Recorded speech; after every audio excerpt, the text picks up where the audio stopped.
So this is how to diagnose when the battery tray is not making proper contact. First of all, you can test the battery tray with a multimeter set on DC voltage. So you can very easily test one battery. And then in this case, across these two terminals, there's no voltage. So to figure out why, I'm touching down low on the batteries themselves. And you see, so I'm bypassing the contacts right now. I've got 13 volts, that's great. So now, if I touch this contact, I also have 13 volts.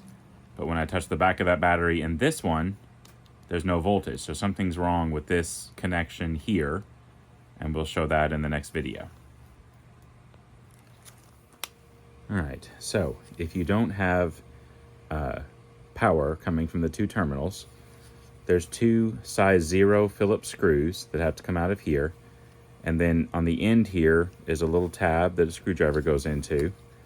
And that allows this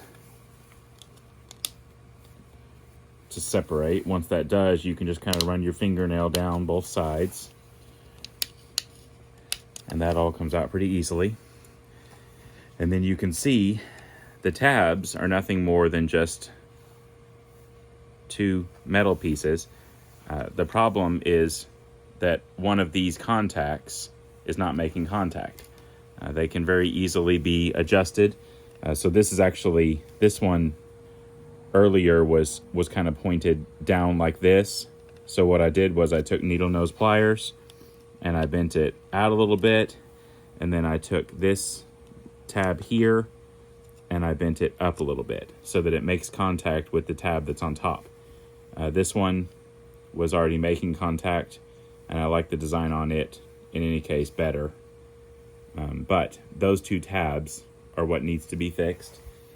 And then putting it back is just in reverse. There's two tabs here. So they go here. And then this just snaps back down. And the screws go back in place.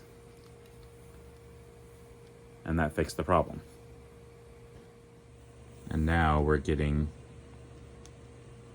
full power on those two tabs.